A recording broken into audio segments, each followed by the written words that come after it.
ਸਤਿ ਸ਼੍ਰੀ ਅਕਾਲ ਜੀ, ਤੁਸੀਂ ਦੇਖ ਰਹੇ ਹੋ ਪੰਜਾਬ ਮੇਲ USA TV। ਮੈਂ ਹਾਂ ਬरुण कौर मान। ਖਬਰਾਂ ਦੇ ਬੁਲੇਟਿਨ ਵਿੱਚ ਤੁਹਾਡਾ ਸਵਾਗਤ ਹੈ। ਖਬਰਾਂ ਦੇ ਬੁਲੇਟਿਨ ਦੇ ਸਪਾਂਸਰ ਹਨ real estate broker Mohan Cheema. Real estate ਦੀ ਦੁਨੀਆ 'ਚ ਮੰਨਿਆ ਪਰਮੰਨਿਆ ਨਾਮ। ਪੇਸ਼ ਨੇ ਪਹਿਲਾਂ ਚੋਣਵੀਆਂ ਖਬਰਾਂ। ਦਿੱਲੀ ਵਿੱਚ ਹਿੰਸਕ ਝੜਪ ਤੋਂ ਬਾਅਦ ਭਾਰਤ ਵਿੱਚ ਅਮਰੀਕੀ ਦੂਤਵਾਸ ਨੇ ਆਪਣੇ ਅਧਿਕਾਰੀਆਂ ਨੂੰ ਦਿੱਤੀ ਸਲਾਹ। ਜੋ ਬਾਈਡਨ ਨੇ ਰੂਸ ਦੇ ਰਾਸ਼ਟਰਪਤੀ ਪੁਤਿਨ ਨਾਲ ਕੀਤੀ ਗੱਲਬਾਤ।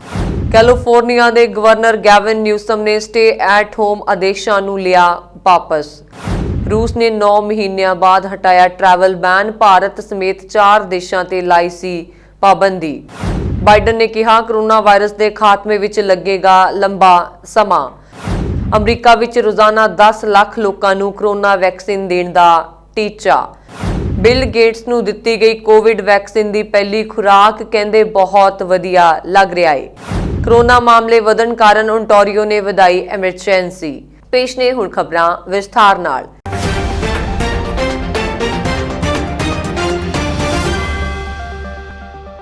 दिल्ली विच शरारती अंसरां वालों हिंसक प्रदर्शन दरमियान अमरीकी दूतवास ने अपने सारे अधिकारियों नूं सलाह दिंदे होए कहा कि घरां विच रहिंदे होए सावधानी वरतण। जानकारी मुताबक खेतरां विच अजे भी प्रदर्शन चल रहे हैं, इसलिए सारे अधिकारियों नूं अपील कीती है कि ਉਹ ਸੁਚੇਤ ਅਤੇ ਸਾਵਧਾਨ ਰਹਿਣ। ਉੱਥੇ ਮੌਜੂਦਾ ਹਾਲਾਤਾਂ ਨੂੰ ਦੇਖਦੇ ਹੋਏ ਕੇਂਦਰੀ ਗ੍ਰਹਿ ਮੰਤਰਾਲਾ ਵੱਲੋਂ ਉੱਚ ਪੱਧਰੀ ਮੀਟਿੰਗ ਚੱਲ ਰਹੀ ਹੈ। ਇਸ ਮੀਟਿੰਗ ਵਿੱਚ ਕਿਸਾਨਾਂ ਦੇ ਹਿੰਸਕ ਪ੍ਰਦਰਸ਼ਨ ਅਤੇ ਰਾਜਧਾਨੀ ਦੇ ਕਈ ਹਿੱਸਿਆਂ ਵਿੱਚ ਵਿਗੜੇ ਹਾਲਾਤਾਂ ਤੇ चर्चा की जा रही है। दिल्ली विच भारी गिणती च सुरक्षा बल तैनात हैं अते वाधू बलां नूं अलर्ट रहण लई कहा गया है। इस मीटिंग विच केंद्रीय गृह मंत्री अमित शाह मौजूद हैं। मंगलवार नूं किसानां ने गणतंत्र दिवस परेड तो बाद दिल्ली दीआं सरहदां ते ट्रैक्टर रैली कड्ढी, पर बाद विच इह रैली हिंसक प्रदर्शन विच बदल गई। इस हिंसक प्रदर्शन विच गुस्से च आए किसानां दी पुलिस नाल झड़प भी होई। उत्थे दूजे पासे लाल किले ते पहुंचे किसानां ने किले ते गोबिंद ते अपना झंडा लहरा दिता। कई थावां ते पुलिस नूं लाठी चार्ज भी करना पिया। जो बाइडन ने सब तो पहला रूस के राष्ट्रपति व्लादिमीर पुतिन नाल अमरीकी राष्ट्रपति का अहुदा संभालण तो बाद फोन ते गलबात की। व्हाइट हाउस ने इसकी पुष्टि की है। गलबात दौरान बाइडन ने विरोधी धिर के नेता एलकसी नवलानी की गिरफ्तारी, इजराइल विच साइबर जासूसी विच रूस की शमूलीयत अते अफगानिस्तान विच अमरीकी सैनिकों की हत्या के इनाम के ऐलान ते चिंता जाहिर की। कैलीफोर्निया के सेहत अधिकारियों ने जानकारी दिंदियां दस्सिया कि सूबे विच कोरोना वायरस के हालात सुधारन के मद्देनज़र राज ने खेतरी स्टे एट होम आदेशों नूं वापस ले लिया है। राज विच इन्हां पाबंदियां दे हटण नाल रेस्टोरेंट, धार्मिक सेवावां अते होर कंमां लई वापस खुल्लण दा रस्ता साफ हो गया है। इन्हां नियमां संबंधी राज्यपाल गैविन न्यूसम ने जानकारी दिंदियां दस्सिया कि पिछले 2 हफ्तियां दौरान राज विच हस्पतालां विच मरीजां दे दाखले दी दर 20% दे करीब घटी है ਅਤੇ ਸਕਾਰਾਤਮਕ ਦਰਾਂ ਵਿੱਚ ਗਿਰਾਵਟ ਦੇ ਨਾਲ ਹਸਪਤਾਲਾਂ ਅਤੇ ICU ਦਾਖਲਿਆਂ ਵਿੱਚ ਹੋਰ ਗਿਰਾਵਟ ਹੋਣ ਦੀ ਉਮੀਦ ਹੈ। ਇਸ ਲਈ ਰਾਜਪਾਲ ਅਨੁਸਾਰ ਬਦਲ ਰਹੀ ਸਥਿਤੀ ਦੇ ਕਾਰਨ ਰਾਜ ਵਿੱਚ ਘਰ ਰਹਿਣ ਦੇ ਆਦੇਸ਼ਾਂ ਨੂੰ ਰੱਦ ਕੀਤਾ ਜਾ ਰਿਹਾ ਹੈ। ਇਹ ਨਵੇਂ ਹੁਕਮ ਸਨ ਫ੍ਰਾਂਸਿਸਕੋ ਵੇ ਏਰੀਆ, ਸੈਨ ਜੈਕਵਾਈਨ ਵੈਲੀ ਅਤੇ ਦੱਖਣੀ ਕੈਲੀਫੋਰਨੀਆ ਦੀਆਂ ਬਹੁ ਗਿਣਤੀ ਕਾਉਂਟੀਆਂ ਵਿੱਚ ਲਾਗੂ ਕੀਤਾ ਗਿਆ। इस तब्दीली नाल रेस्टोरेंटां वर्गे कारोबारां नूं बहुत सारे खेतरां विच मुड़ शुरू करन दी आग्या मिलेगी।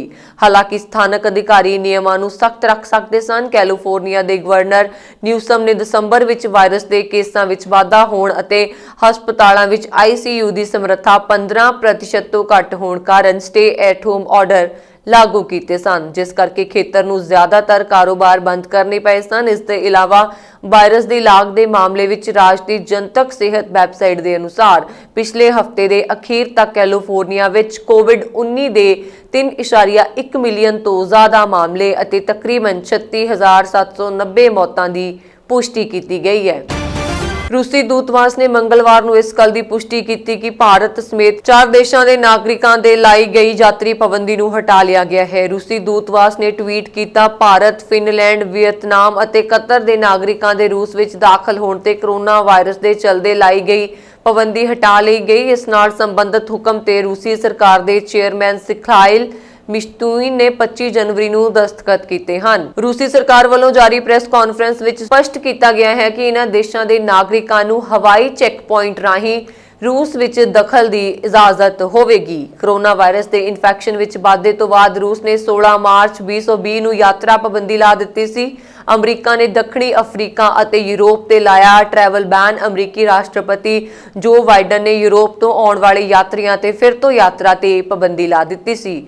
ਉੱਥੇ ਦੱਖਣੀ ਅਫਰੀਕਾ ਦੇ ਯਾਤਰੀਆਂ ਤੇ ਵੀ ਇਹ ਪਾਬੰਦੀ ਲਾਈ ਗਈ ਹੈ। ਵਾਈਟ ਹਾਊਸ ਦੀ ਪ੍ਰੈਸ ਸਕੱਤਰ ਜੈਨ ਪਾਕੀ ਨੇ ਦੱਸਿਆ ਕਿ ਦੱਖਣੀ ਅਫਰੀਕਾ ਤੋਂ ਯਾਤਰਾ ਤੇ ਪਾਬੰਦੀ ਨਵੇਂ ਸਟ੍ਰੇਨ ਨੂੰ ਦੇਖਦੇ ਹੋਏ ਲਾਈ ਹੈ। ਦੋਵੇਂ ਥਾਵਾਂ ਤੇ ਪਾਬੰਦੀ ਦਾ ਫੈਸਲਾ ਰਾਸ਼ਟਰਪਤੀ ਜੋ ਬਾਈਡਨ ਨੇ ਮੈਡੀਕਲ ਟੀਮ ਦੀ ਸਲਾਹ ਤੇ ਲਿਆ। ਦਰਅਸਲ ਹਾਲ ਹੀ ਵਿੱਚ ਸਾਬਕਾ ਰਾਸ਼ਟਰਪਤੀ ਡੋਨਾਲਡ ਟਰੰਪ ਨੇ ਇੱਕ ਕਾਰਜਕਾਰੀ ਆਦੇਸ਼ ਵਿੱਚ ਹੁਕਮ ਦਿੱਤਾ ਸੀ ਕਿ ਯੂਰੋਪੀਅਨ ਸੰਘ, ਬ੍ਰਿਟੇਨ, ਆਇਰਲੈਂਡ ਅਤੇ ਬ੍ਰਾਜ਼ੀਲ ਤੇ ਲਾਗੂ ਯਾਤਰਾ ਪਾਬੰਦੀਆਂ ਨੂੰ ਹਟਾ ਦਿੱਤਾ ਜਾਵੇਗਾ।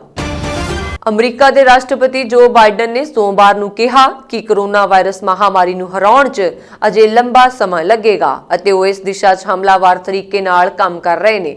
ਬਾਈਡਨ ਨੇ ਵਾਈਟ ਹਾਊਸ ਵਿੱਚ ਪੱਤਰਕਾਰਾਂ ਨੂੰ ਕਿਹਾ ਕਿ ਮੈਂ ਇਸ ਵਾਇਰਸ ਨੂੰ ਹਰਾ ਕੇ ਰਹਾਂਗਾ। ਇੱਥੇ ਤੱਕ ਪਹੁੰਚਣ ਵਿੱਚ ਲੰਬਾ ਸਮਾਂ ਲੱਗਿਆ ਹੈ ਅਤੇ ਇਸ ਨੂੰ ਹਰਾਉਣ ਵਿੱਚ ਵੀ ਲੰਬਾ ਸਮਾਂ ਲੱਗਣ ਵਾਲਾ ਹੈ। ਦਰਅਸਲ ਬਾਈਡਨ ਨੇ ਹਾਲ ਹੀ ਵਿੱਚ ਕਿਹਾ ਸੀ ਕਿ ਅਗਲੇ ਕਈ ਮਹੀਨਿਆਂ ਤੱਕ ਇਸ ਮਹਾਮਾਰੀ ਦੀ ਦਿਸ਼ਾ ਬਦਲਣ ਲਈ ਉਹਨਾਂ ਦਾ ਪ੍ਰਸ਼ਾਸਨ ਕੁਝ ਨਹੀਂ ਕਰ ਸਕਦਾ। ਹਾਲਾਂਕਿ 2 ਮਹੀਨੇ ਪਹਿਲਾਂ ਉਹਨਾਂ ਨੇ ਕਿਹਾ ਸੀ ਕਿ ਉਹ ਕੋਰੋਨਾ ਵਾਇਰਸ ਨੂੰ ਹਰਾ ਕੇ ਹੀ ਰਹਿਣਗੇ। ਬਾਈਡਨ ਇਹਨਾਂ ਬਿਆਨਾਂ ਨਾਲ ਸੰਬੰਧਿਤ ਸਵਾਲਾਂ ਦੇ ਜਵਾਬ ਦੇ ਰਹੇ ਸਨ। ਉਹਨਾਂ ਨੇ ਕਿਹਾ ਕਿ ਜੇਕਰ ਮੈਂ ਗਲਤ ਕਰ ਰਿਹਾ ਹਾਂ ਤਾਂ ਦੱਸੋ।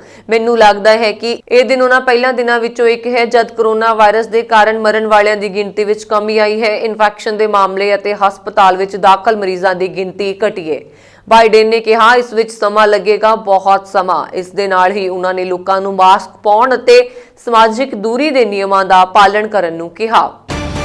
ਅਮਰੀਕਾ ਦੇ ਰਾਸ਼ਟਰਪਤੀ ਜੋ ਬਾਈਡਨ ਨੇ ਦੇਸ਼ ਵਿੱਚ ਕੋਰੋਨਾ ਟੀਕਾਕਰਨ ਮੁਹਿੰਮ ਵਿੱਚ ਤੇਜ਼ੀ ਲਿਆਉਣ ਦੇ ਸੰਕੇਤ ਦਿੰਦੇ ਹੋਏ ਕਿਹਾ ਕਿ ਅਗਲੇ 3 ਹਫ਼ਤਿਆਂ ਦੇ ਅੰਦਰ ਰੋਜ਼ਾਨਾ 10 ਲੱਖ ਲੋਕਾਂ ਨੂੰ ਵੈਕਸੀਨ ਲਗਾਉਣ ਦਾ ਟੀਚਾ ਹਾਸਲ ਕਰ ਲਿਆ ਜਾਵੇਗਾ। ਬਾਈਡਨ ਨੇ ਕਿਹਾ ਕਿ ਮੈਨੂੰ ਪੂਰਾ ਵਿਸ਼ਵਾਸ ਹੈ ਕਿ ਅਗਲੇ 3 ਹਫ਼ਤਿਆਂ ਦੇ ਅੰਦਰ ਅਸੀਂ ਰੋਜ਼ਾਨਾ 10 ਲੱਖ ਲੋਕਾਂ ਨੂੰ ਕੋਰੋਨਾ ਵੈਕਸੀਨ ਲਾਉਣ ਦਾ ਟੀਚਾ ਹਾਸਲ ਕਰ ਲਵਾਂਗੇ, ਜਿਸ ਨੂੰ ਹੋਰ ਵੀ ਅੱਗੇ ਵਧਾਇਆ ਜਾਵੇਗਾ। ਅਮਰੀਕੀ ਰਾਸ਼ਟਰਪਤੀ ਨੇ ਸਪਸ਼ਟ ਕਰਦੇ ਹੋਏ ਕਿਹਾ ਕਿ ਉਹ ਅਮਰੀਕਾ ਵਿੱਚ ਰੋਜ਼ਾਨਾ ਦਿੱਤੀ ਜਾਣ ਵਾਲੀ ਕੋਰੋਨਾ ਵੈਕਸੀਨ ਦੀ ਗਿਣਤੀ ਦੀ ਗੱਲ ਕਰ ਰਹੇ ਹਨ ਕਿਉਂਕਿ ਦੇਸ਼ ਵਿੱਚ ਫਾਈਜ਼ਰ ਅਤੇ ਮੋਡਰਨਾ ਦੀ ਕੋਰੋਨਾ ਵੈਕਸੀਨ ਨੂੰ ਮਨਜ਼ੂਰੀ ਮਿਲੀ ਹੈ। ਉਹਨਾਂ ਨੇ ਕਿਹਾ ਕਿ ਇੱਕ ਦਿਨ ਵਿੱਚ 10 ਲੱਖ ਲੋਕਾਂ ਨੂੰ ਕੋਰੋਨਾ ਵੈਕਸੀਨ ਲਾਉਣ ਦੇ ਟੀਚੇ ਨੂੰ ਵਧਾ ਕੇ 15 ਲੱਖ ਵੀ ਕੀਤਾ ਜਾ ਸਕਦਾ ਹੈ। ਮਾਈਕਰੋਸਾਫਟ ਦੇ ਸੰਸਥਾਪਕ ਅਤੇ ਪਰਉਪਕਾਰੀ ਬਿਲ ਗੇਟਸ ਨੂੰ ਕੋਵਿਡ ਵੈਕਸੀਨ ਦੀ ਪਹਿਲੀ ਖੁਰਾਕ ਦਿੱਤੀ ਗਈ। ਇਸ ਹਫ਼ਤੇ ਦੇ ਅੰਤ ਵਿੱਚ ਉਹਨਾਂ ਨੇ ਟਵੀਟ ਕੀਤਾ, 65 ਸਾਲਾਂ ਦੇ ਹੋਣ ਦਾ ਇੱਕ ਫਾਇਦਾ ਇਹ ਹੈ ਕਿ ਮੈਂ ਕੋਵਿਡ-19 ਟੀਕੇ ਲਈ ਯੋਗ ਹਾਂ। ਇਸ ਹਫ਼ਤੇ ਮੈਨੂੰ ਆਪਣੀ ਪਹਿਲੀ ਖੁਰਾਕ ਮਿਲੀ ਅਤੇ ਮੈਨੂੰ ਬਹੁਤ ਚੰਗਾ ਮਹਿਸੂਸ ਹੋਇਆ।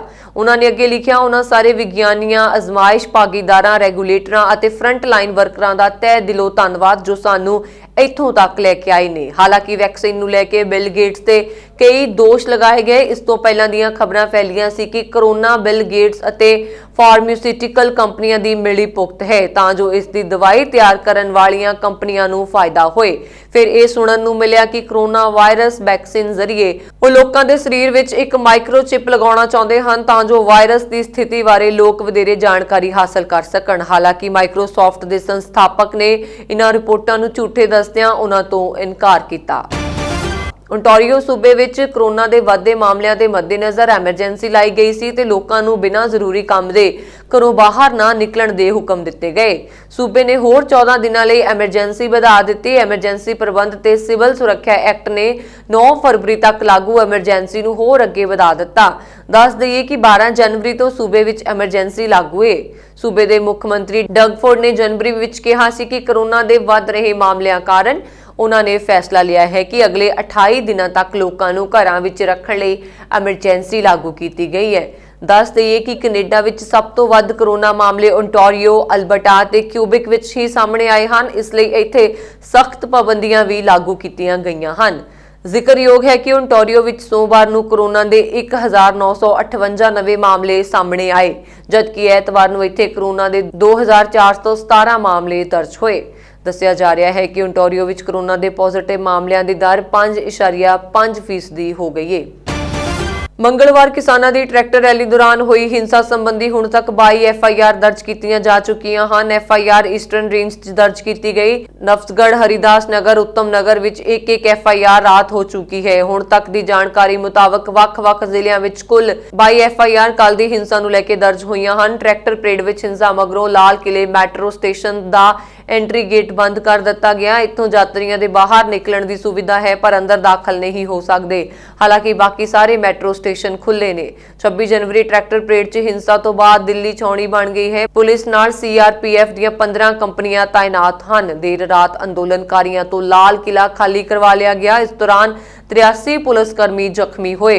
ट्रैक्टर पलटण नाल एक प्रदर्शनकारी की मौत हुई। हुण तक 15 FIR दर्ज कीतियां गईयां।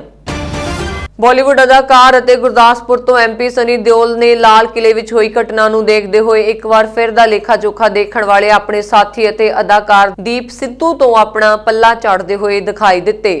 ਉਹਨਾਂ ਨੇ ਆਪਣੇ ਅਧਿਕਾਰਕ ਟਵਿੱਟਰ ਹੈਂਡਲ ਤੇ ਇੱਕ ਪੋਸਟ ਰਾਹੀਂ ਕਿਹਾ ਕਿ ਅੱਜ ਲਾਲ ਕਿਲੇ ਵਿੱਚ ਜੋ ਹੋਇਆ ਉਹ ਦੇਖ ਕੇ ਬਹੁਤ ਮਨ ਦੁਖੀ ਹੈ।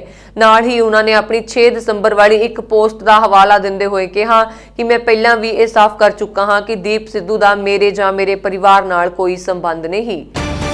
गणतंत्र दिवस मौके यानी कि 26 जनवरी ਨੂੰ ਕਿਸਾਨਾਂ ਵੱਲੋਂ ट्रैक्टर परेड ਕੱਢੀ ਗਈ। इस ट्रैक्टर परेड ਨੂੰ ਲੈ ਕੇ ਦਿੱਲੀ ਪੁਲਿਸ ਅਤੇ ਕਿਸਾਨਾਂ ਵਿਚਾਲੇ ਕਈ ਥਾਵਾਂ ਤੇ ਝੜਪਾਂ ਵੀ ਹੋਈਆਂ। ਵੱਡੀ ਗਿਣਤੀ ਵਿੱਚ ਕਿਸਾਨ ਆਪਣੇ ਟਰੈਕਟਰਾਂ ਨਾਲ ਲਾਲ ਕਿਲੇ ਅੰਦਰ ਦਾਖਲ ਹੋਏ। ਇਸ ਪੂਰੇ ਘਟਨਾਕ੍ਰਮ ਮਗਰੋਂ ਮਾਹੌਲ ਤਣਾਅਪੂਰਨ ਹੋ ਗਿਆ, ਜਿਸ ਤੋਂ ਬਾਅਦ ਦਿੱਲੀ ਵਿੱਚ ਇੰਟਰਨੈਟ ਸੇਵਾ ਬੰਦ ਕਰ ਦਿੱਤੀ ਗਈ। ਕੱਲ ਦੀ ट्रैक्टर परेड ਨੂੰ ਲੈ ਕੇ ਕਿਸਾਨ ਮਜ਼ਦੂਰ ਸੰਘਰਸ਼ ਕਮੇਟੀ 11:30 ਵਜੇ ਸਿੰਘੂ ਸਰਹੱਦ ਤੇ ਪ੍ਰੈਸ ਕਾਨਫਰੰਸ ਕਰਨਗੇ। ਦੱਸ ਦਈਏ ਕਿ ਸੰਯੁਕਤ ਕਿਸਾਨ ਮੋਰਚੇ ਦੇ ਉਲਟ ਕੱਲ ਇਸ ਕਿਸਾਨ ਜਥੇਬੰਦੀ ਨੇ ਪਹਿਲਾਂ ਬੈਰੀਕੇਡ ਤੋੜਿਆ ਸੀ। ਦੱਸ ਦਈਏ ਕਿ ਕਿਸਾਨਾਂ ਦੀ ਟਰੈਕਟਰ ਪਰੇਡ ਦੌਰਾਨ ਹੋਈ ਹਿੰਸਾ ਦੇ ਸੰਬੰਧ ਵਿੱਚ ਹੁਣ ਤੱਕ ਦਿੱਲੀ ਪੁਲਿਸ ਨੇ 22 FIR ਦਰਜ ਕੀਤੀਆਂ ਹਨ।